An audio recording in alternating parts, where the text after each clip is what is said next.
Welcome to Freya's Fairy Tales, where we believe fairy tales are both stories we enjoyed as children and something that we can achieve ourselves. Each week, we will talk to authors about their favorite fairy tales when they were kids, and their adventure to holding their very own fairy tale in their hands.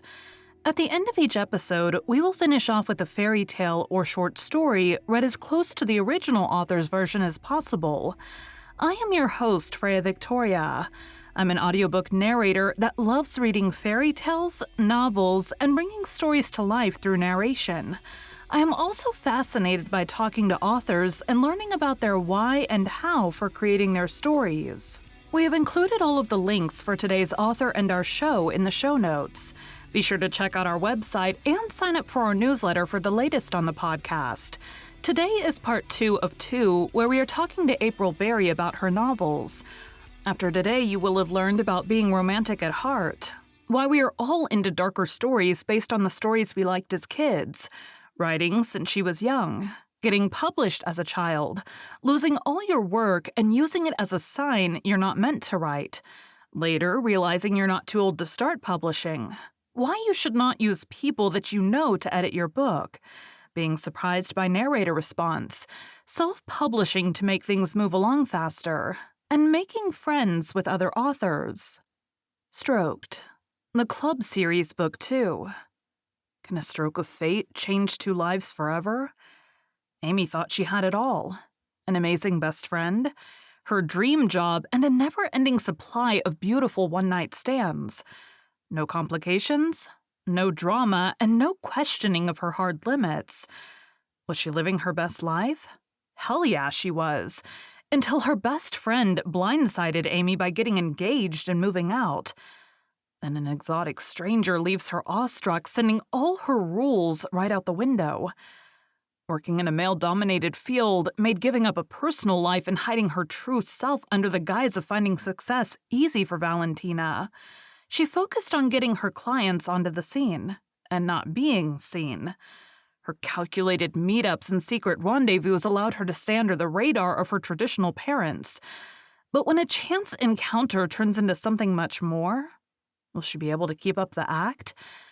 When pasts are revealed and secrets are threatened, can their impenetrable walls be torn down? Or will they find themselves unable to break through? But, So, how did you go about getting the audiobook made? Or- well, so that was a bit of a process, like, and it so Served was published in print and ebook in August of 2021. okay. So it's been well over a year. And towards the end of last year, like I listened to a lot of audiobooks. Most of the books that I talk about on social media or do reviews for and stuff are I've listened to them because I'm busy. I work and I have kids, one who's in marching band and indoor percussion, and that in itself is a full-time job. And then I have another one in middle school, and it's always like a revolving door around here. mm-hmm. And I somehow am like the taxi mom, which I'm fine with, as long as everybody's having a good time and they have friends and stuff to do, that's cool. And then my husband works, and I try to make sure like I cook dinner and keep up with the house and all of this stuff. So um, the only way I can really read books most of the time is if I can listen to them. So, Mm-hmm. and I spend so much time in the car. So audiobooks for the win, right? So Right. I love audiobooks. And so it was kind of this thing like, but it's one of those things. It's just like writing the book. I kept thinking this is something that's really far out of my reach. I'm never going to be able to do it. It's so expensive. Nobody's going to want to work with me anyway, blah, blah, blah. Like I totally Mm-hmm. kept talking myself out of it.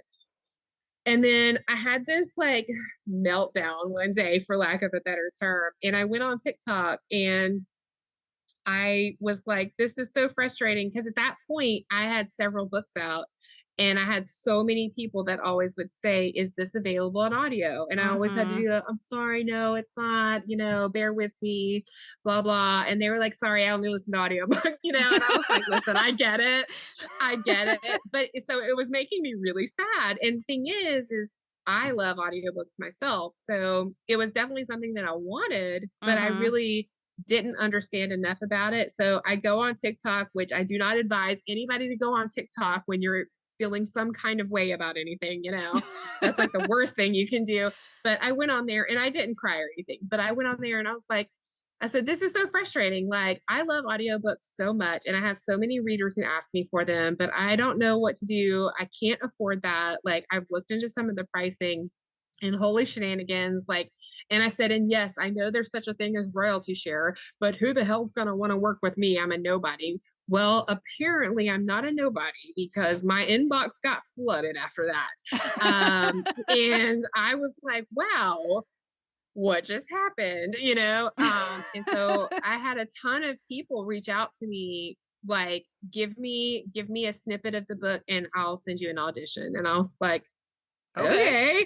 okay. um so and I got some really great ones. But there was this one that really stood out to me, and I love her so much. And so Eliza Summers duetted my video, because Mhm. somebody had tagged her. So she stitched my video, and she was so kind in the response.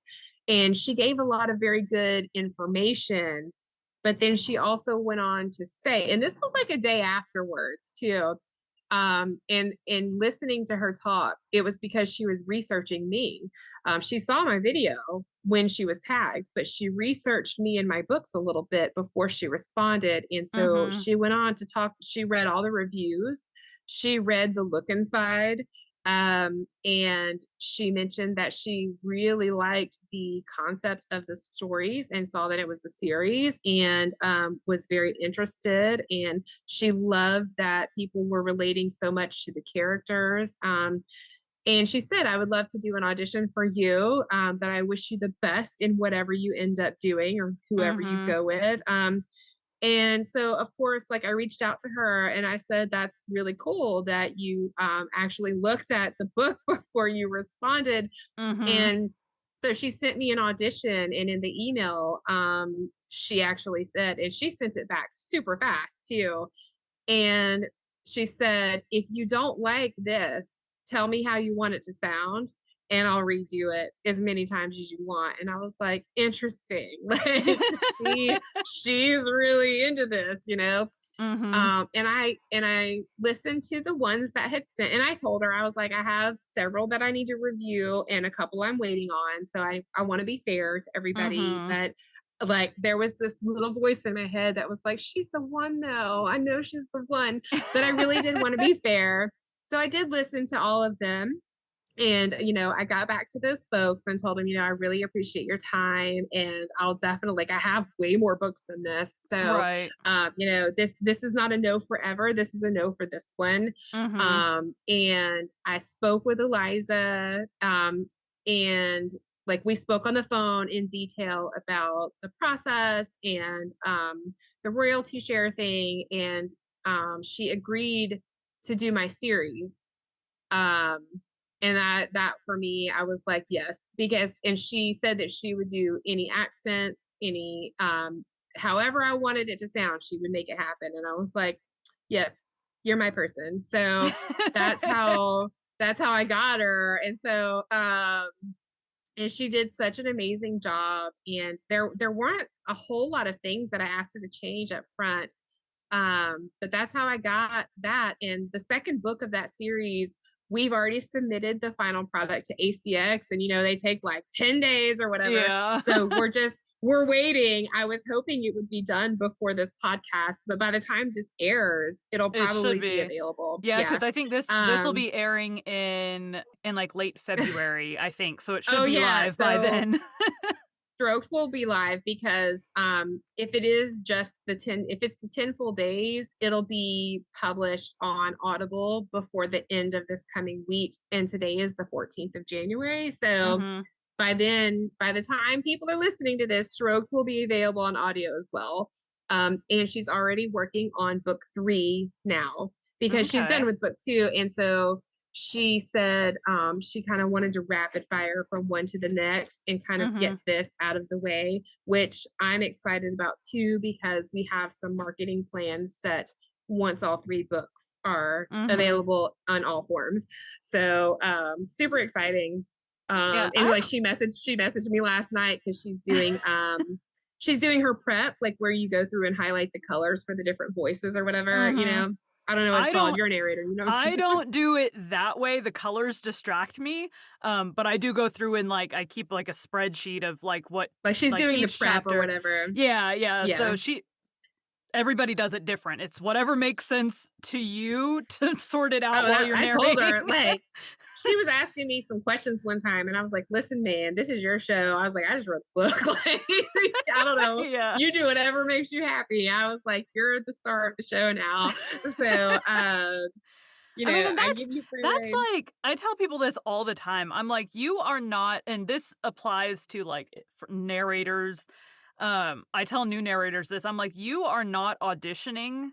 Like, you are auditioning to hopefully fit the voice that was in that author's head while they wrote the book.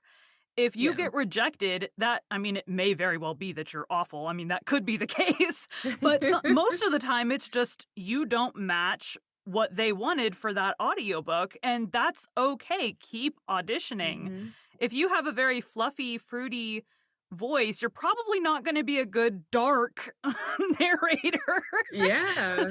On the other side, if you're a very gruff, growly voice, you're probably not gonna be a good sweet romance narrator, like, Yeah. it's Well, and it's that's the thing I all. loved about Eliza. Um, she's got some range. Mhm, I have a very wide cast of characters, and it is contemporary with dual points of view.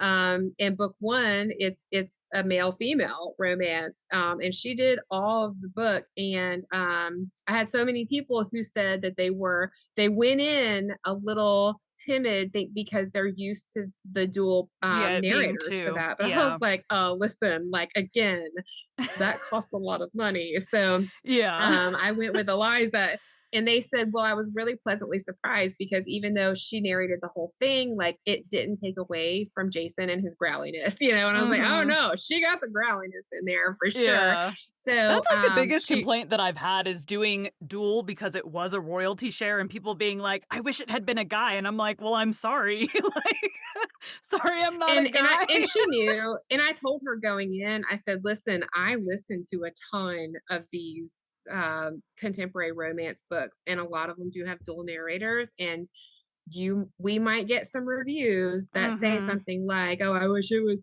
a man and a woman," you know. And I said, and that's it's going to happen. I said, and that's the thing. It's, reviews are opinions and preferences, mhm. and it doesn't mean that you're not amazing. And she was like, I love that you try to pump me up, and I'm totally fine, and I'm like, I'm just Yeah. trying to prepare you because people can be mean, you know.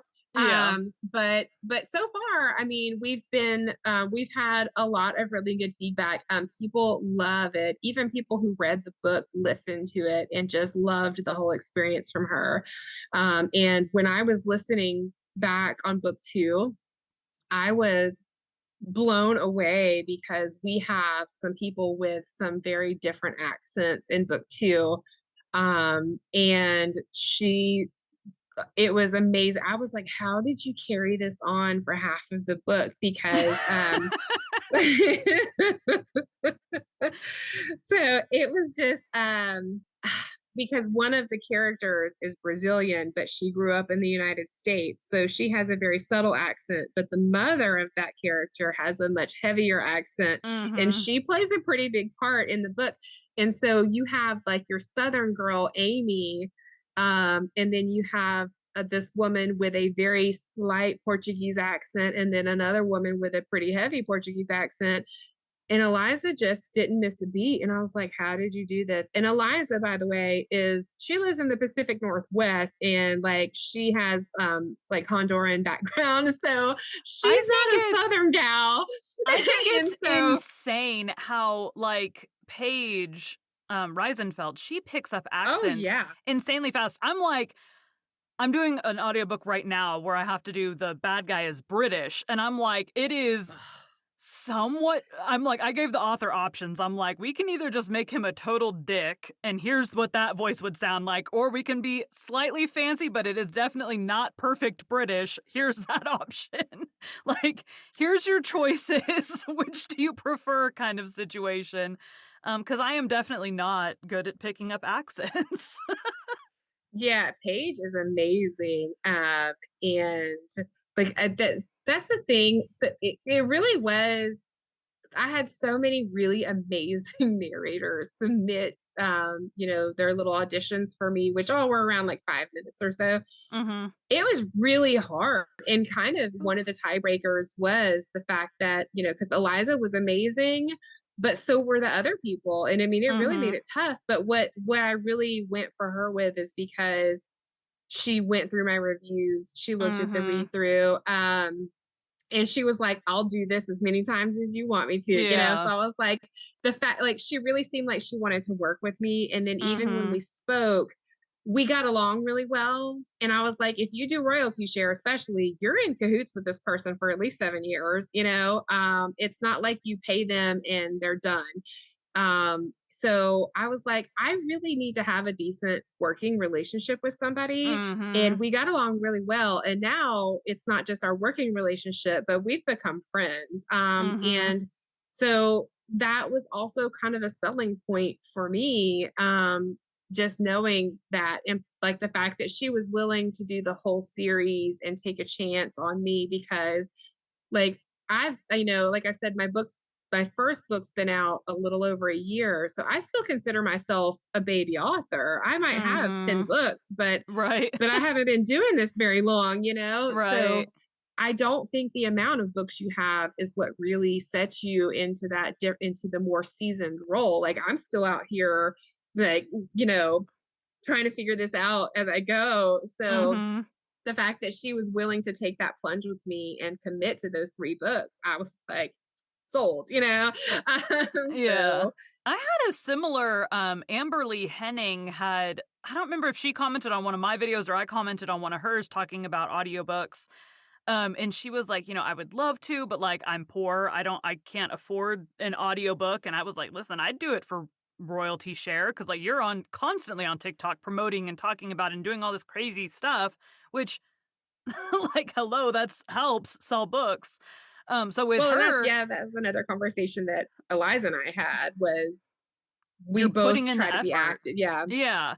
Yeah, so, like, for her, she puts it up for audition on she actually went through ACX, she didn't do it through email, but she puts it up and she was shocked that she had more than just me audition for it, and then it came down to me and one other girl, and, like, I'm talking to her the whole time because, like I said, "You don't have to give it to me, you can listen to other just because 'cause I'm the one here on TikTok talking to you, does not mean you have to give me this audiobook, like, pick the person that's perfect for your book, like, if that's not me, that's okay." So she has it down to like me and one other person. And I'm like, messaging back and forth with her. And she's like, this girl's taking forever to get back to me to answer my questions and like all of this. And I'm like, are you okay with it taking forever to get responses back? Or do you want someone who's essentially glued to their phone all the time and is going to answer within probably 10, 15 minutes? Exactly. So I'm like, that's something to take into consideration too, because, Hmm. is that okay with you or is that not okay with you? And so long story short, I am narrating her books, but it's, Which you know that's the thing. I mean, like, and I'm hoping like hopefully some narrators will hear this too, but it's more than just the sound of your voice and can you pull off these characters. Which the thing is too, I think especially me going in, that was my initial thought was nobody's gonna want to do royalty share with me. And then the fact that people were like throwing themselves at me, I was like, wow. But the same thing, like I had people that they were really eager to get it, but they were kind of slow getting it back to me. Or Mhm. then even they got it back to me and I would respond to them and say, I really loved it, but I'm listening to a few others. And they took a while to get back to me on that. And I'm like, okay, so and those are things that I noticed. Like if you're eager to work on a project, and I get like, and that's the thing, royalty share, you guys are taking such a huge risk with us. Um, but at the end of the day, like again, it's still a working relationship. Mhm. And you guys are gonna be in it together for a very long time. So if I don't think that you're excited about the project, I'm not going to choose you, especially when I have other options. Right. Um, and I have no problem taking a risk on somebody who doesn't have much of a portfolio if they have a really good work ethic, if they get along with me, and if they're excited about my project, you know? Right. Yeah. Because Eliza didn't have a ton of romance under her belt. She got an award for a sci-fi book that she did. So in the sci-fi, like I can't use that really to advertise too much. Like of course now I've been touting like my narrator is award winning. So I but have you authors know, that are like, my narrator has podcasts. yeah. I mean, listen, we get really possessive about our people that because seriously, I was like, that's my narrator. But you know what I mean? Like I can say that, but then people always are like, oh, well, what book was that? You know, and I'm like, well, it was a sci-fi book. But still, like Yeah. so I it wasn't remember my too, book, like, but it's fine. for me, probably the most exciting thing beyond like landing fantastic books. Like when I started narrating fiction, because I started out where all I would land is nonfiction. And when I listened back to my old nonfiction and my early like fiction podcast books, I'm like, yeah, my narrating was not the best back then. But I'm like, hey, I improved quickly, so that's good. But when I like look back at that, like the first audiobook that I like really remember was the first one that had my name on the audiobook cover. And that was just like I like turned to my husband and I'm like, they put my name on it. Oh, And well, here's me completely failing Eliza. So when Serve was published, like I had the cover done to match my cover, you know, and I didn't have her name put on it. So and then I was looking through audiobooks one day to listen to something in the car, and I kept seeing the names of the narrators on all the Mhm. books. And I messaged her and I was like, I'm such, you know, and she was like, what are you talking about? Because I hit her with weird texts out of the blue sometimes. Like, and I always tell her, I'm like, you're stuck with me now. You've already accepted the contracts. But I have one author that's so like, "How can I get you locked into all of my books?" And I'm like, "Dude, write faster. I don't know what to tell you." but so I messaged her that out of the blue and she was like, I don't think that's true, but what are you talking about? And I was like, I didn't even put your name on the cover. Why didn't you say anything? And she was like, I don't know. It's not a big deal. And I was like, yes, it is. I was like, it's okay to tell me that that's not okay. So I had that cover fixed. And then so going forward, they all have her name on there Mhm. because I was like, wow, I'm such a jerk. I can't because I'm like, I just am so quick usually to just go buy the book. And I don't really pay attention to all of that stuff as a consumer. I just want to listen, you know? Right. But I feel but awkward then I guess asking, like, I've never asked anyone to do that, like, it's just happened. I would feel when that's the weird being thing like, she "Put my said, name on it." but that's the thing. She was like, "Well, it's your book. I didn't want to tell you what to do." And I'm like, "But Right. you're the narrator." As like, and I told you, like, this is my first rodeo. I don't know anything. Like, you have to hold my hand through this because I don't know. And like, so when I emailed my designer to like just to convert it for me, because they just took my ebook and converted it to the appropriate Audible file, Mhm. and that's all I told him to do. And I was like, I didn't even think to put you on there, but I love you. I was like, I can't believe I didn't even think about it because it's not something I've ever had to do. Mhm. So now I know, lesson learned. And I corrected the first one and I've already got that one put up, but I made sure the second one, like we couldn't hit the button until I had it right. So, because I was like, I'm such a jerk. I can't believe you didn't say anything. And she was like, it's your book though. And I'm like, but you narrated it. So this product is also yours now. Like Yeah. And plus the my ebook royalty is share not. part, it's definitely like we're in Well, a that's the commitment for 7 thing. years. That's the thing. I was like, you know, I said my ebook, obviously, that is my that's mine. But Mhm. this audiobook, that's your voice. Okay. I was like, you read my book. So this is ours now. Like it's not mine anymore. This is ours. So you have to be able to tell me if I did a boo-boo, like it's okay. Like, and I was like, trust me, I've had reviewers tearing me apart. So you telling me to put your name on the book is not gonna upset me, you know? Like, so like I could take it. But so yeah, and that's just that, but and she's so sweet, and that's the thing. And she keeps saying, like, If I'm like, Eliza totally killed it. This story is amazing because of her. And then you'll see her always say, well, you're the one who wrote it. I'm like, yeah, it didn't sound as cool when I wrote it as when you read it. So, so it's So like a what are complete love some fest between the two of us.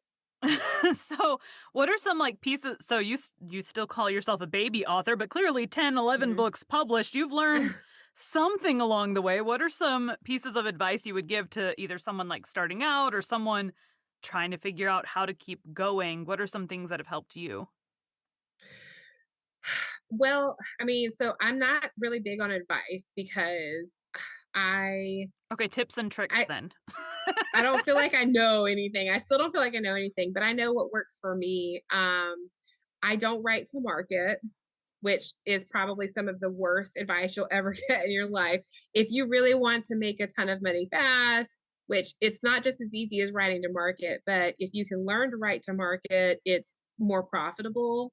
Mhm. Um, but I can't do that. I don't even plot. So I write the stories that I want to write when I want to write them. And you know, it's a lot easier to write a story that you want to write versus what you think you need to write. Mhm. Um, don't get hung up on word counts. I mean, every genre has some basic guidelines, but again, you don't have to write 100,000 words for a story to be good. What matters is, can you hit somebody in the feels, whatever feels that may be. If you're a horror writer, did you scare the crap out of them? Like if you're a romance writer, did they get warm and fuzzies?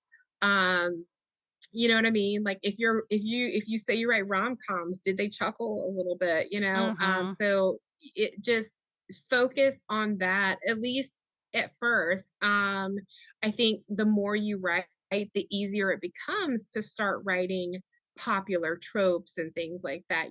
But in the Mhm. beginning, just write the stories that you want to write. Don't get hung up about word counts and tropes and genres and all of that stuff. You'll figure all of that out later. Well, the I reality would is a lot of say, that comes back around eventually. So, like, if what you're yeah. writing now isn't popular now, in 5 years, it might be the most popular thing ever. Well, and that's something, I went the self-publishing route because I like to move fast. And trad publishing, even a process of getting an agent can be months to years. And then Mhm. it's months to years to get a contract with a house. Mhm. And I wanted my parents to be alive to see my name on a cover of a book. Mhm. So I was like, that's not going to work for me. I need to go ahead and just move along. Plus, I don't really like being told what to do. So I don't think working with a Same. trad house would See, really and, work like, out for I'm me. also a little bit, like and I do the same thing for, like I'm like, eventually a advertiser will reach out to make podcast money, but I'm like, for, like, trad publishing stuff, I'm like, would I say no if an agent reached out to me? No, I'm not gonna say no, but also, like, I don't wanna go through the demoralizing process of sending all these emails to be rejected all this time. I'm like, "No, I'm gonna write my books, I'm gonna publish my books, and if someone wants to take that on for themselves down the road, they can." Yeah. And yeah, and that's the thing. And you see it all the time. Like, I've seen several indie authors get contracts after they were published. Like a Mhm, like a publishing house will reach out to them, and it's the Cinderella story that we all think that would be so mhm. cool. But even then, like, they would have to come at me with a pretty good sum of money. Now, Right. that being said, I would sell rights for it to be made into a movie or a show Because really there's no way fast. you can do Like, that yourself. I mean, you're not gonna do that no. yourself. So, but like selling rights to my books itself, that would take a pretty good chunk because even then, like, there's so many rules and things that go into those contracts. It's not like you just sign and you get a check and then you're done. Mhm. So, it would take a pretty big sum for that, but I would sell the rights if anybody from Netflix is listening. So, Netflix, Hulu, major but, TV network. and outside of that, then, I mean, and make friends with other authors. That's probably one of the biggest things. And I know It's hard to weed through and find people that you can trust and people like you. And it's just like making friends in real life, you know.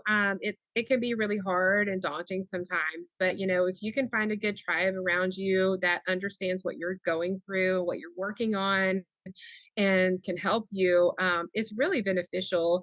And you're going to get a lot further if you're working with authors than constantly pitting yourself against other authors. Mhm. Um, I've seen I've seen some really interesting things from authors on like social media talking bad about other authors or giving bad reviews or just some weird shenanigans, and I'm like, okay, good luck, because I would never have been as far as I am without the help and encouragement of some more seasoned authors that were just kind enough to talk to me and give me some advice and you know, throw me a link to some interesting stuff that I should know about here and there.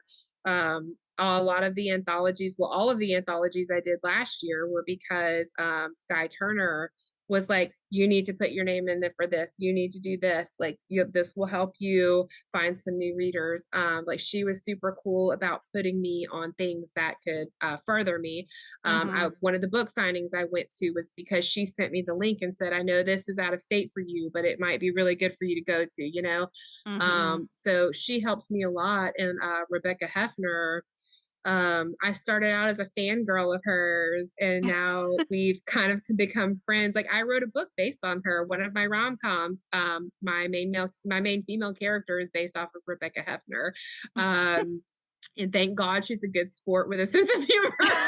um, so, but but I really like, she has helped me a lot behind the scenes with a lot of business and things. And it's funny because she's a wide author and I'm KU, you know. Mhm. So even though we have different paths, she's still been very beneficial and helpful for me, and she's also very encouraging. And without having ladies like them, I don't know where I would be. Mhm. So I don't know. I would say definitely try to make some friends and find your little tribe. And that's where all of my beta readers are now. And that's how we became friends. Like, when I was in the process of finding beta readers who were not my friends and family, like my existing friends and family, you know. Mhm. Um, After you read with somebody a few times, you know, you kind of lean on each other, and now it's like our little circle. So when they need a beta read, I read for them, and vice versa, which they're always complaining because they're like, can you stop publishing so many books? Please, please stop. But you know, we read for each other now, and you know, you get to know people and then you form that bond. So I always say, like, don't have people who are friends beta read for you, but it's like, we're friends now, but we weren't when we started, you know. But you form bonds and you become friends, and now like you have somebody to talk shop with and throw ideas around with. So Mhm. it's been really beneficial to the whole process. And like, seriously, don't try to edit your book by yourself. Like, even if you have pro writing aid or Grammarly or whatever, those things are not as good as human eyes. It's just not. Mhm. And I know that everybody can afford an editor, and I'm one of those people, but that's why I have a ton of beta readers, Right. because Well, and I wouldn't consider edit 5 a ton, that's not a lot. I mean, you need a decent amount. Like, now, the first book that I did, I did hire an editor for that one, and I still had 5 more beta readers after. I think I ended up with like 12 non-paid people reading that book in the end, and a paid person. And the paid person wasn't even the last person, which just goes to show, I mean, there's just because you pay somebody money and they're a professional editor doesn't mean it's always going to work better than people who are just willing to help you. Right. But there's some really fantastic editors out there. There really are. But then it's just like any other vocation. You just don't know until it's a finished product, and you know, you've already contracted to pay that money, and it can be quite expensive sometimes. So Mhm. you have to figure out what you can do, what your budget is, and try to get referrals. Like, if you are going to pay an editor, look at books that you like and try to find out who that editor was, you know, and see if it's Mhm. somebody you can afford. and like covers, get good covers. I use a very inexpensive cover design service because as much as I'd like to support an indie, I don't have money. I don't have a few $100s. Like seriously, I put out like 10 books in just over a year. So I can't pay $500 pop. Right. Um, and so I use a service called Get Covers, and they're super affordable and they have a really fast turnaround time. Now, down the road, I might recover these with somebody else, but for now, like just don't let a very small budget stop you from chasing your dream. Mhm. Because like that was one of the things, like I finally got served ready and felt comfortable publishing it, even though the other one still wasn't ready. I was like, I'm going to move forward with serve. Like, I like this story. I think it's going to be okay. It's a contemporary romance. Like those readers are pretty forgiving. They're in it for the relationship. And then I started researching covers and I had another breakdown because I was like, I can't afford this. You know, I was like, Yeah. I went through all of this for nothing. So, and I found them accidentally on a Facebook ad or something, and it was so inexpensive. I was like, this, so, you know, you always get that too good to be true feeling. But I Mhm. was like, you know what though? It's 25 bucks. Like if I'm out 25 bucks and I don't get it, okay, fine. But they gave me a cover and I was like, Yeah. oh wow, this was real. So I did the yeah, same thing for one of my I had my husband drew not this podcast logo, but one of my other podcast logos. And about, I don't know, 6, 8 months in, I was like, we need to like it was like drawn and we like took a picture of it and digitized it with an iPad. And I'm like, yeah, we just need it to be like more polished. And like I loved the format of the logo and like what was on the logo, but I'm like, we need it like polished and professional. So found some guy on Fiverr that had, like, the right yeah. style of podcast Yep. covers he did, and I'm like, "This guy should be able to do it," but it was, like, 30 bucks, so I'm like, "If I'm out 30 bucks because he does a terrible job, like, that's only 30 bucks." That, And yeah, then he did a Fiverr, I don't fantastic hear people job. talk about it enough. Fiverr definitely is a great resource if you're looking for, editors, cover design, graphic design. Some people even do, like, you know, release stuff for you. Like, there's all kinds of stuff that you can get through Fiverr, and a lot of them are very affordable. I just Mhm. like when I first started researching things, I don't know how, but I was landing on all the expensive people. And I seriously, I was like, I just need a dude on a cover for this contemporary book, and I don't have $300. And that was the Yeah. cheapest one. Some of them were Jeez. quoting me like $500 and $600. And I'm like, for contemporary romance. So I was like, I really I had another moment and I cried about it. And then I was like, okay, I'm not gonna give up. And then I saw that ad and I was like, I'm just going to try it and we'll see. And they've done all of my covers since then. And so when people ask me, I'll tell them because people say that they love my covers. So, and I'm like, yeah, they're super affordable and they can do anything. They also keep up with genres and stuff. So, they do a great job and they have a quick turnaround time. So, but you know, again, like if you can afford to use an indie person, like great. I just, not everybody's in the same position, so I just don't want anybody to be discouraged because of things like that, because I know that I was feeling some kind of way, but I also was like, I've come this far, I can't give up yet, you know? Even if, So, like, you gotta use free Canva for goodness sakes, like, you can there's some oh pretty my cool stuff you gosh, can one do of in there. my friend, she makes all of her own covers and they're from pictures that she's taken and then she uses Canva. I will say this, just because you have Canva, like doesn't mean you can make covers. Like, you know, you really need to make sure that you're taking your time, learn about your genre, try to make them look nice. Like the things that she can do Mhm. in Canva, I cannot. And like all the time, I'm like, how do you do that? And she'll say words, and I'm like, you may as well be speaking another language here. Like, I just never mind. Don't tell me, just whatever, just do your thing. But she does a great job. So like if you have the skill set, then yes, make the free ones. and like one of my friends did make my motorcycle club series for me because she felt sorry for me because I did try to do my own that because they're novellas.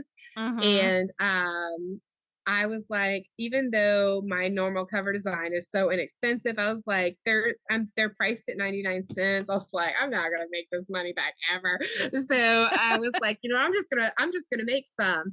And she told me she loved the ones that I did, but I told her I didn't like them. So she whipped up some and she did such an amazing job. The same thing, like I have all these friends that are super talented and I'm like, I don't know how you guys do this stuff, but I'm so glad that you like me. Like so That's, um secretly part of the reason that I have this podcast is so that when I need things for my own book, I can be like, "Hey,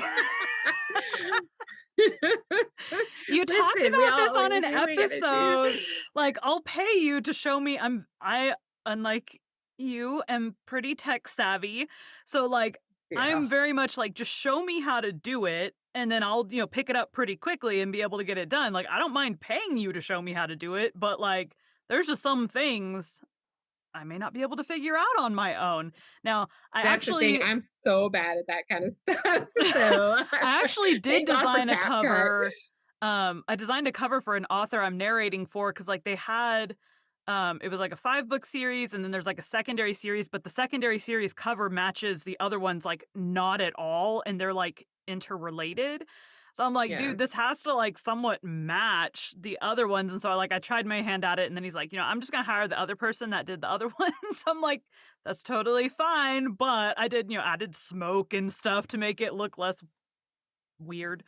Um, yeah, so I'm like, I could figure it out, but it just might take some time for, the first few until you get the hang of it. Now we Yeah, skipped over, where do you get the ideas for your books? oh, totally random. The first one, I tried to plot that first one because, that's what you're supposed to do. That's what you think, right? Yeah, Like that's what you yeah. learn in school. Plot. You have to have a plot or you can't write the book. So I tried to do a plot. I started writing and the story went a completely different direction. It's not even remotely the same as what the plot was. So I was like, okay, maybe that's not for me. And then the more I kind of started making friends with other authors, I learned about pantsers, and I was Mhm. like, oh yeah, that's me 100%. Okay, cool. So that's a thing. And I'm allowed to just write what I want. Mhm. So when I wrote Served, I don't even remember, but it was like I was reading a bunch of contemporary romance and I had an idea about this bar basically. It's called the Club, but it's really like a bar. It's like a dive bar. Mhm. And the first couple characters popped into my head. And I was like, who are these people? And I was like, whatever it is, I'm going to go with it. So I just sat down and started writing. And then so Amy showed up and Jazz showed up. Jazz was one of the bartenders and Amy was Lucy's best friend. And I was like, okay, they have to have stories too. So this is going to be a little series, right? Mhm. And so that's kind of how that was born. Love Again, I had finished Serve, published it, and I was working on book 2 of the club series and I was having some serious writer's block. Like I just couldn't get through, and like Amy stopped talking to me. And Amy's the like best character, so I was like, I thought it was going to be so simple, but I was like, why is it so hard? And all of a sudden, these new people showed up in my brain, and because I kind of see like a movie playing out in my head. Same, I don't same. always I don't always see it from the beginning.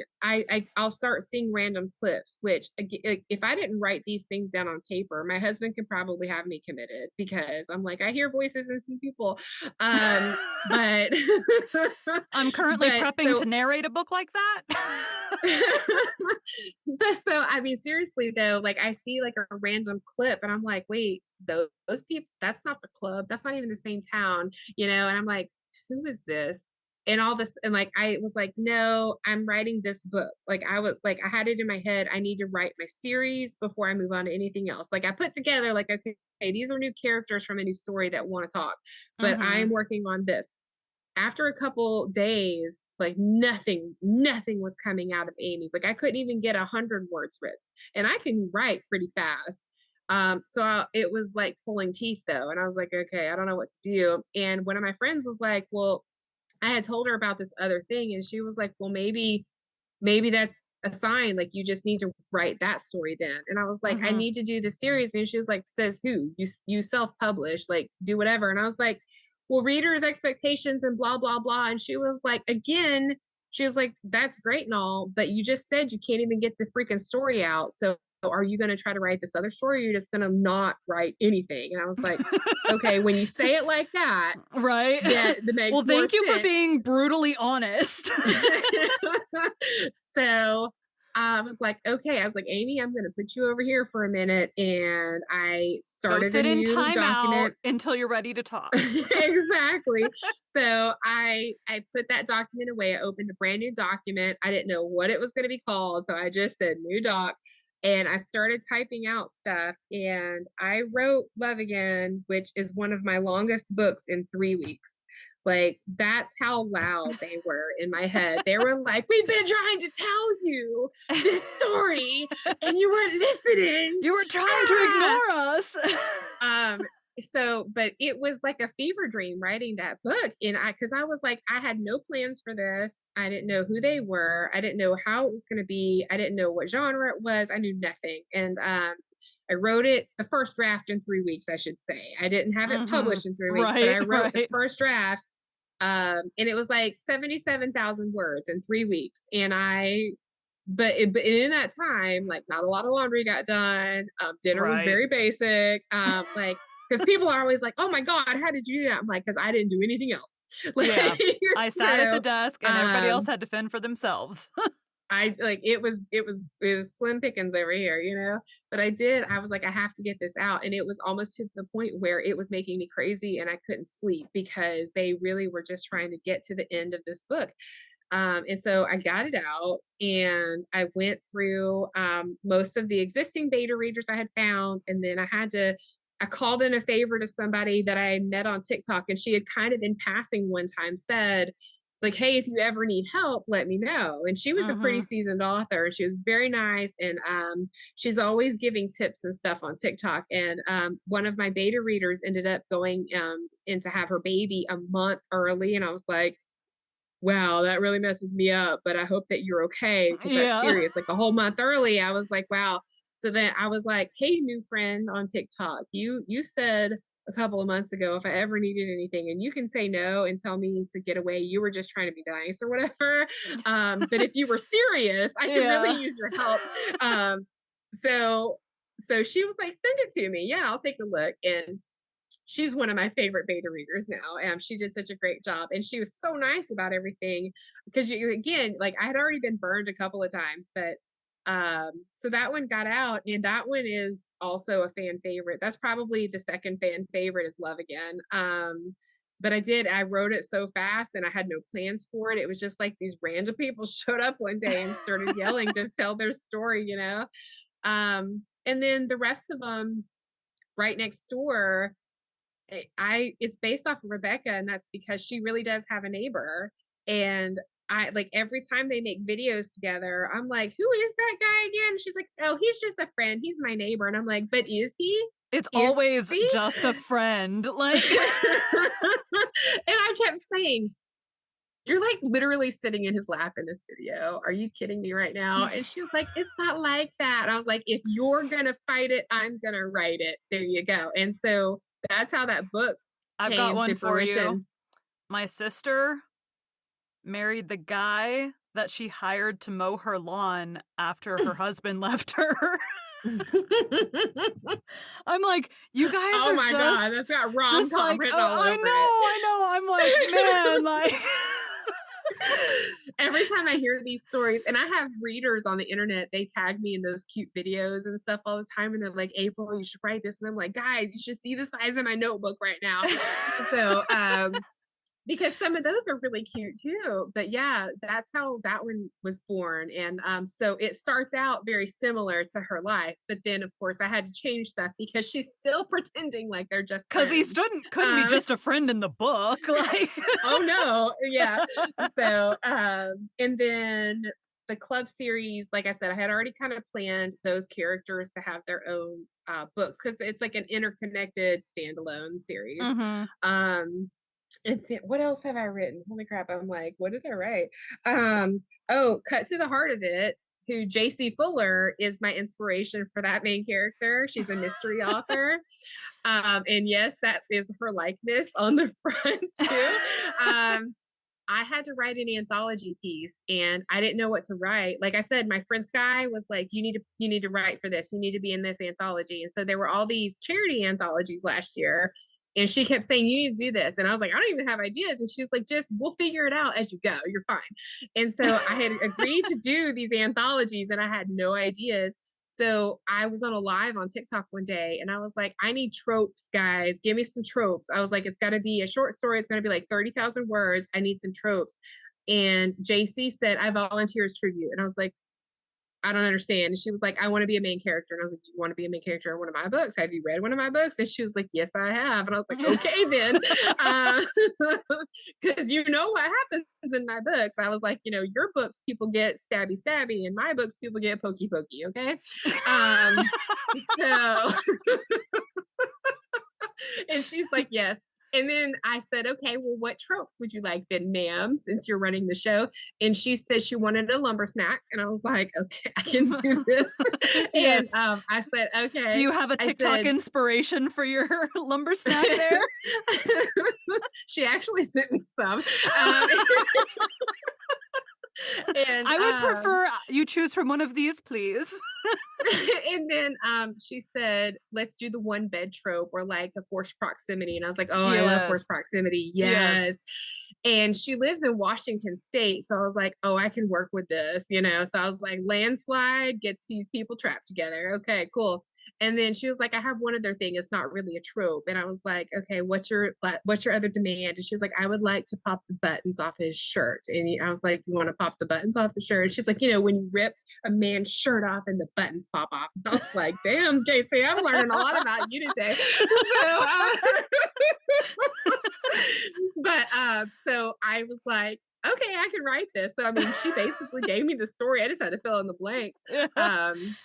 And you're like, then here's the same thing. outline, like here's the prompt. Now you just have to make the story. I did. I told her, I was like, hey, I'm kind of proud. Like, I feel like you plotted a book and I wrote it. So like, even though I didn't plot it, I was like, it's a plot that I wrote. So I was like, look at me being a big girl author. And I'm looking because I'm like, what else did I write? I feel like I'm missing something. The MC series, same thing. I was in an anthology and I didn't know what to do. I had committed to do it. It was much shorter. And I was on a live and I was like, somebody hit me with some tropes and somebody was like, brother's best friend. And I was like, sold. I love it, So and then they gave us a theme for that one and it was like big men with little dogs. So I had to think of a motorcycle guy because like a they had to chihuahua. have he ended up with a Jack Russell. Okay. And he had to have a motorcycle. So that's how my MC series was born because I was just going to write the one book for the anthology. But it turned out cute. And there were a couple of side characters in there that people were like, oh, that was adorable. Like, you should write them a book too. And I was like, okay. So like when people tell me that, I'm like, all right. Because Love Again was supposed to be a standalone, but people started asking me about side characters and when they were going to get a book. And I was like, I don't recall ever saying that was going to be a series.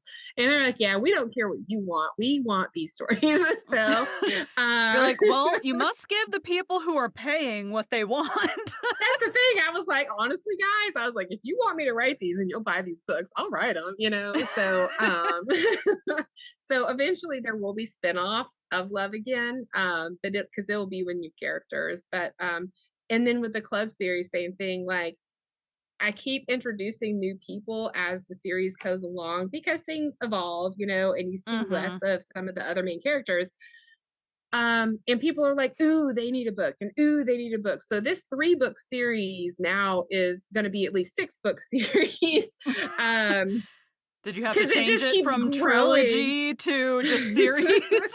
I'm like, this is, and I had one of my friends, she's also an author, and she's like, you can never say the last book of the club series. Like, you just have to keep writing. And I'm like, dude, at some point I'm gonna have to stop. And she was like, no, no, no, no, no, no, no. That's the And beauty of romance, though. Like, I talked to an author last week that we were talking about like fantasy and how fantasy, there's generally like like the arc that you're going to follow for the however long the series is.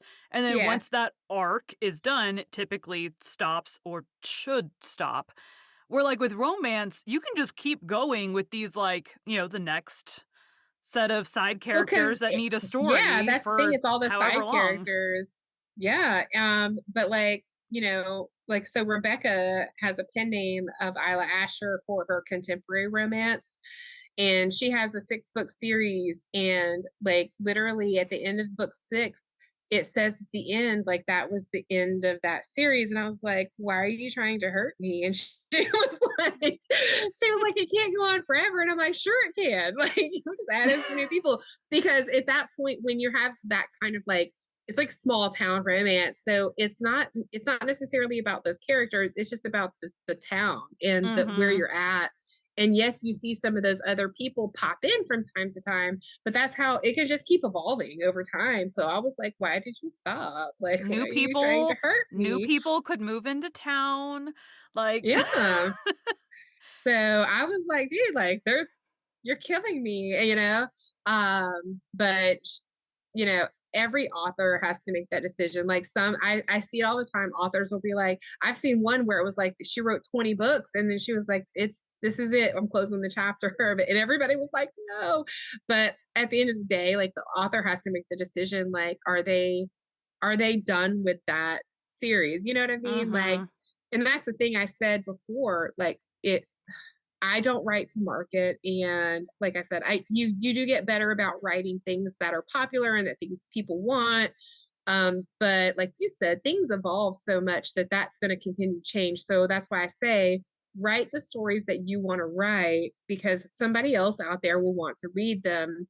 And like you said too, they cycle through. Like it may not be popular now, but it can become popular again later.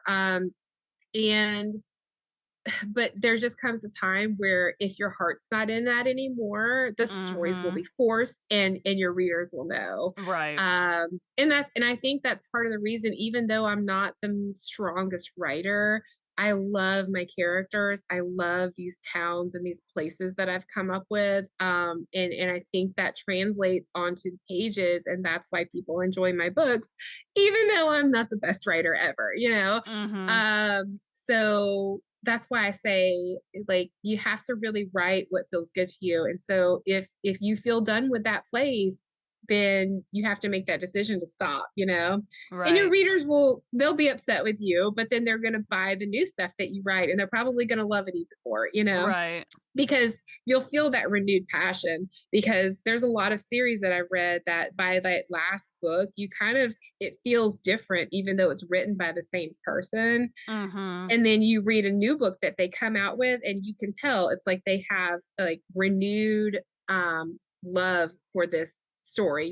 So that's where, like, you have to appreciate back to old guy authors, George R. R. Martin, who writes basically when he feels like it, so, like, it may take mhm, 10 years to get out the next Game of Thrones book, but he's writing and doing what he enjoys doing at the time, like, he's not just trekking along and forcing out these books just to finish the yeah, series, yeah, um, that's which I know, I mean, people are so angry about that, but that's the thing, I like mean, I'm like, "He is getting pretty old, like, is he gonna finish this series?" but but yeah, I'm I very just, morbid, I'm sorry. but like right now, like I feel like I still have a lot of life left in that town. Mhm. And it's exciting for me when I have readers reach out and be like, "Ooh, when are you going to write this book?" And I'm like, did I put that in the back matter?" Because I'm like, what are you talking about? And it's just that people really connected to those characters and they would like to see stories from them. So as long as I'm still like feeling good about that town, I'll just keep writing in that series. And but I do have ideas for new stuff too. And that like you had asked me how my ideas came. I was riding down the road listening to Queen of the Dam soundtrack a few weeks ago, and this new idea popped in my head, and it was for a shifter, wolf shifters of all things, listening to Queen of the Dam, with vampires. But and I messaged my friend Sam because Sam, I love her Wolf Shifter series. I'm obsessed with it. And I have not done any series like that. And I love her book so much. And I'm like super scared to even try because I'm like, I don't know that I can do that kind of book justice. And I told her though, I was like, dude, I just had this crazy idea pop into my head. Like this character showed up and they're new. And I was like, and it's totally different. She's like, ooh, tell me about it, And I told her it was Wolf Shifter, and she's like, I need you to write this book like right now. And I was like, well, I can't write it right now.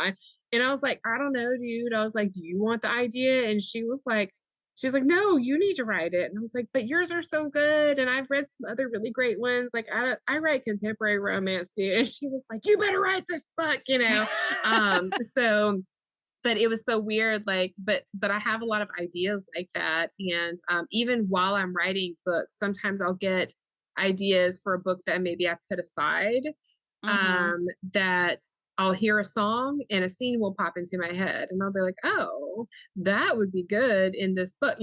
So I get inspiration from the weirdest places, but like a lot of like true to life stuff, sometimes I get ideas. Like seriously, people tag me on these videos on TikTok where I'm like, did they stage all of this? But then at the end of the day though, Probably. I'm like, but Who I'm like, you know what cares? though? I don't care because it's cute. Yeah. So like I'm totally buying into all of this cheesiness. So but I'm like, that's really cute story though. So and you have to kind of take it and make it your own. But I get a lot of inspiration from stuff like that. So and like I said, like sometimes I even for Sam, I told Sam, I was like, I think you're gonna be in my motorcycle series. And she was like, yes, give me a big burly motorcycle guy. Yes. And I was like, okay, cool. Because I love her so much. And I'm like, you would make such a fun character. And it's an MC series, but it's a rom-com MC series because Mm-hmm. I do everything crazy.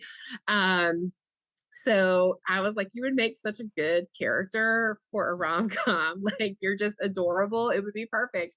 And she was like, if that means I get a motorcycle man, I'm all in. So just like just kind of everything, it just sometimes I get these ideas and it's based off of just whatever. It could be a person, a song, maybe something I'm watching, something somebody tells me. It's all over the place. And like I have a friend, she writes paranormal romance and she doesn't write rom-com and she hardly reads rom-coms, but occasionally she gets ideas and she's the one who gave me idea for my holiday romance that I just wrote. She was like, this would be super cute rom-com, you should write it. And I was like, it's almost Christmas. And she was like, you write really fast, you'll be fine. So and I No did it. I pressure. pulled it off. I started writing it at Thanksgiving, like a week before Thanksgiving, and I published that book like 5 days before Christmas. So because then it became a game. Like, can I do it? Really? So but she gave me like she was like I had this idea, so she gave me like the basic character stuff and then said do what you want with the rest of it. So I wrote that book and got it out and I was like, oh, that turned out cute and people really enjoyed it and like people are still reading it and I'm like, guys, it's the middle of January, like the people are still reading it and it has a Christmas tree on the front of it. So I'm like, well, that's cool. I But mean, I it's mean it's still a cute cold. story. My Christmas It's tree's still still cold up. outside. I had an Man, I was so ready to idea. get right now. I was listening. I don't know if you've ever heard this song, but I had an idea for a Christmas book, which I write so slow with everything else that I do that like it would probably not be out till next year. But I was listening to the Pentatonics did a cover of this song where it's like um they're like following people on horses and they all have red scarves around their throats to keep their heads Mhm. from like falling off into the snow. And I have this I'm listening to that song and I'm like, "Oh, I have this really cool idea for this, like, Christmas-themed book." And then I'm like, when am I gonna have time to write that?" I'm like, "It'll have to be, like, next Christmas," like, because realistically, there's no way I can finish the book I'm currently working on and that by the end of the year.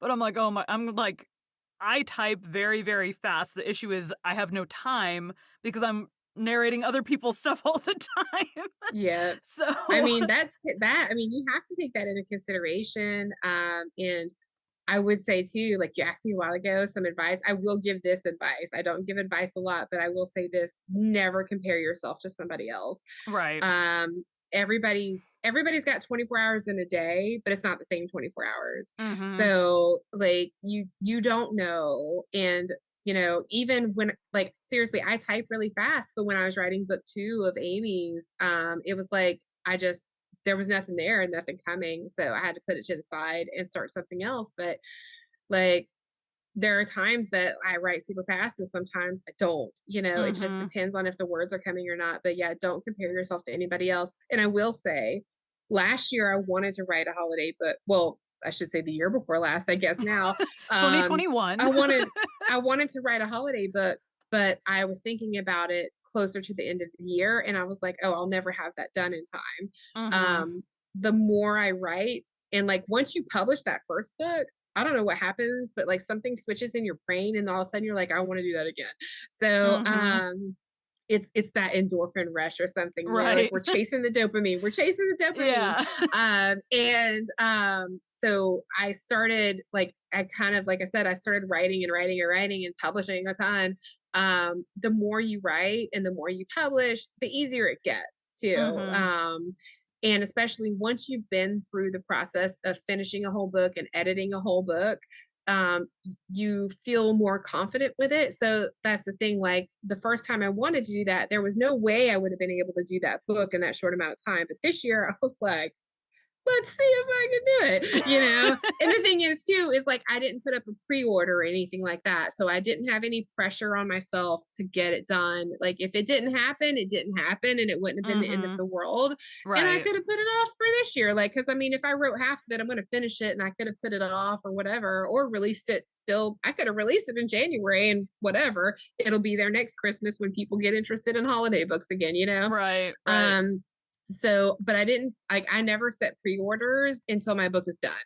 And I know Mhm. so many authors do and they feel like it's kind of like a goal setting thing and they write themselves into a corner like they have to write because they put this, pre-order Deadline. up.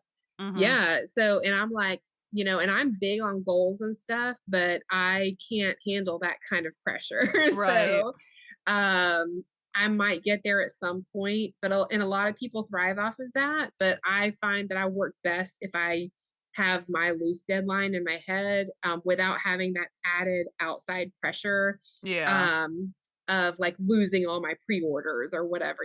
So, Well, and that again is something that's gonna be very individual to the person. Like some authors, yeah. that is how they have to have it to write. For me, Yeah, my because they like won't do it if they don't have that right. deadline. Me, for my like New Year's resolution, I was like, I haven't worked on my book in probably 6 months. So I'm like, we're gonna set a goal of 10 minutes a day. For 10 minutes a day, which is a reasonable I have a very, very busy day, but I can reasonably definitely set aside 10 minutes to right now read back through what I've done because I don't remember anything. But, I'm like 10 minutes and sometimes it might be longer than that, but like that is a reasonable goal that you can definitely hit every day, even Mhm. if that's, oh, it's bedtime. Let's work on the book for 10 minutes real quick and then go to bed. Like 10 Yeah. minutes is not going to hurt anything in your day. No, and I mean, I'm a big fan of sprints. I usually sprint for 20 minutes at a time, like especially if I am having trouble kind of getting the juices flowing, I'll be like, Mhm. okay, I'm going to commit to doing a 20-minute sprint. And sometimes when I get on one sprint, if the words are flowing, that one sprint for 20 minutes turns into like 5. And the next Yeah. thing you know, you've been writing for 2 hours. Yeah. So, but I am like, I'm a big believer in setting goals, but setting realistic goals that you might actually be able to accomplish. Because if you set them too high and you never meet them, then that's how You're you gonna get beat yourself discouraged. up. Yeah. Yep. So you do it like like 10 and 20 minutes is great because again, like you said, that's something that somebody can say, I don't have a lot of time, but I can do this. And that's why I Mhm. tell people don't worry too much about the word counts. Like I see so many people that are like, I want to write 1,000 words a day. And I'm like, but then they start freaking out because they're not hitting it. I'm like, hey, why don't you try doing like 20, 30 minutes a day instead of a word count? Just like Mhm. how like sit down for a certain amount of time and see what happens, because I think that you're stressing yourself out by Yeah. putting this number on it. Like, so, don't change. the plan, like, you don't change the goal, change the plan. So, like, if this isn't working for you, then try something else. And sometimes that works for people, but sometimes the number is what they need. So you really have to find what works for you. It's just like the same thing with plotting and pantsing and discovery Mm-hmm. writing. Like, some people have to plot or they can't get the paper done, but for me, I can't. I have a really hard time trying to plot and stick with it. I kind of, because I let the characters drive the story, and Right. sometimes they want to take a left turn over here. So, Yeah. um, and I've learned to trust that though. But some people really live and die by their plots. So, Yeah. if plotting feels tedious and your story feels slow, then try just writing whatever, and vice Mm-hmm. versa. If you sit down to write and nothing's coming out, try jotting down some notes and see what happens. Like, none of this is end all be all for anybody, that you just have to find what works for you and your life. And that's why I say don't compare yourself to anybody else, because somebody who writes full time, of course, they're going to get a lot more done than you do if you have kids and a job and, extracurricular activities and stuff like that. Yes. And yeah, like, it sucks. Like, it's okay to be like, man, I wish that I had that kind of time, but you can't beat yourself up about it either, because that's not something you can control. Just worry about the Right. things that you can control. All right. Well, I think you have been amazing today, but Ah. I need air conditioning. So thank you so much for your time today. I will see you around TikTok and I I hope will. and Thank you so Discord. much. Discord too. Yeah. All right. Well, you have a good rest of your Saturday. I think you said you have a somewhere you're driving to next. Yes, we have kid shenanigans going on. So let the taxi services begin. Well, have fun and good luck with your writing. Thank And you. I will Good see luck you with around. yours. All Thank right. you. Bye. Bye-bye. Getting older, April liked Sleeping Beauty. Sleeping Beauty, also titled in English as The Sleeping Beauty in the Woods, is a fairy tale about a princess cursed by an evil fairy to sleep for 100 years before being awakened by a handsome prince. A good fairy, knowing the princess would be frightened if alone when she wakes, uses her wand to put every living person and animal in the palace and forest to sleep, to waken when the princess does. The earliest known versions of the tale is found in the narrative Perse Forest, written between 1330 and 1344. Another was published by Giambattista Basile in his collection titled The Pentamerone, published posthumously in 1634, and adapted by Charles Perrault in Histories au Contes du Temps Passé in 1697. The version collected and printed by the Brothers Grimm was one orally transmitted from the Perrault. The Arne Thompson classification system for fairy tales lists Sleeping Beauty as a type 410. It includes a princess who's magically forced into sleep and later woken, reversing the magic.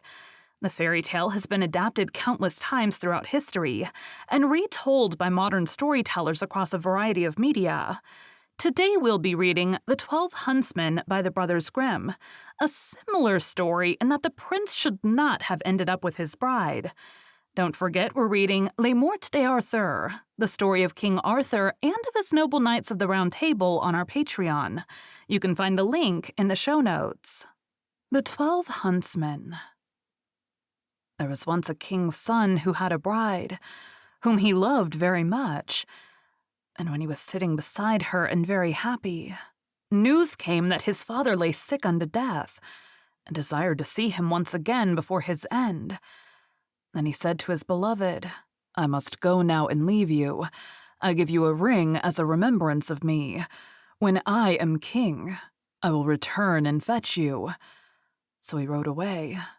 And when he reached his father, the latter was dangerously ill and near his death. He said to him, Dear son, I wish to see you once again before my end.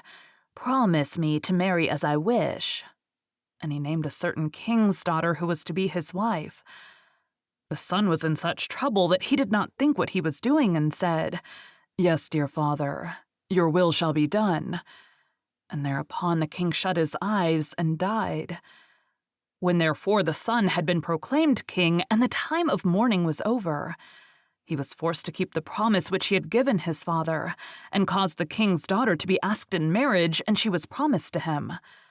His first betrothed heard of this, and fretted so much about his faithfulness that she nearly died. Then her father said to her, "Dearest child, why are you so sad? You shall have whatsoever you will." She thought for a moment and said, "Dear father, I wish for 11 girls exactly like myself in face, figure, and size." The father said, "If it be possible, your desire shall be fulfilled." And he caused a search to be made in his whole kingdom, until 11 young maidens were found who exactly resembled his daughter in face, figure, and size. When they came to the king's daughter, she had 12 suits of huntsmen clothes made, all alike. And the 11 maidens had to put on the huntsmen's clothes, and she herself put on the 12th suit. Thereupon she took her leave of her father, and rode away with them and rode to the court of her former betrothed, whom she loved so dearly. Then she asked if he required any huntsmen, and if he would take all of them into his service. The king looked at her and did not know her. But as they were such handsome fellows, he said, "Yes," and that he would willingly take them, and now they were the king's 12 huntsmen. The king, however, had a lion which was a wondrous animal, for he knew all concealed and secret things. It came to pass that one evening he said to the king, "You think you have 12 huntsmen?" "Yes," said the king, "they're 12 huntsmen." The lion continued, "You are mistaken. They're 12 girls." The king said, "That cannot be true. How will you prove that to me?" "Oh, just let some peas be strewn in the antechamber," answered the lion, "and then you will soon see. Men have a firm step, and when they walk over peas, none of them stir. But girls trip and skip and drag their feet, and the peas roll about." The king was well pleased with the counsel, and caused the peas to be strewn. There was, however, a servant of the king's who favored the huntsmen, and when he heard that they were going to be put to this test, he went to them and repeated everything and said, "The lion wants to make the king believe that you are girls." Then the king's daughter thanked him, and said to her maidens, "Show some strength and step firmly on the peas." So next morning when the king had the 12 huntsmen called before him, and they came into the antechamber where the peas were lying, they stepped so firmly on them and had such a strong, sure walk that not one of the peas either rolled or stirred. Then they went away again, and the king said to the lion, "You have lied to me. They walk just like men." The lion said, "They have been informed that they were going to be put to the test, and have assumed some strength. Just let 12 spinning wheels be brought into the antechamber, and they will go to them and be pleased with them, and that is what no man would do." The king liked the advice, and had the spinning wheels placed in the antechamber. But the servant, who was well disposed to the huntsmen, went to them and disclosed the project. So when they were alone, the king's daughter said to her 11 girls, "Show some restraint, and do not look round at the spinning wheels." And next morning, when the king had his 12 huntsmen summoned, they went through the antechamber and never once looked at the spinning wheels. Then the king again said to the lion, "You have deceived me. They are men, for they've not looked at the spinning wheels." The lion replied, "They have restrained themselves." The king, however, would no longer believe the lion. The 12 huntsmen always followed the king to the chase, and his liking for them continually increased. Now, it came to pass that once when they were out hunting, news came that the king's bride was approaching. When the true bride heard that, it hurt her so much that her heart was almost broken, and she fell fainting to the ground. The king thought something had happened to his dear huntsman, ran up to him, wanted to help him, and drew his glove off. Then he saw the ring which he had given to his first bride, and when he looked her in her face, he recognized her. And his heart was so touched that he kissed her, and when she opened her eyes, he said, "You are mine, and I am yours, and no one in the world can alter that." He sent a messenger to the other bride, and entreated her to return to her own kingdom, for he had a wife already, and someone who had just found an old key did not require a new one. Thereupon the wedding was celebrated, and the lion was again taken into favor because, after all, he had told the truth. Thank you for joining Freya's Fairy Tales. Be sure to come back next week for Kelsey's journey to holding her own fairy tale in her hands, and to hear one of her favorite fairy tales.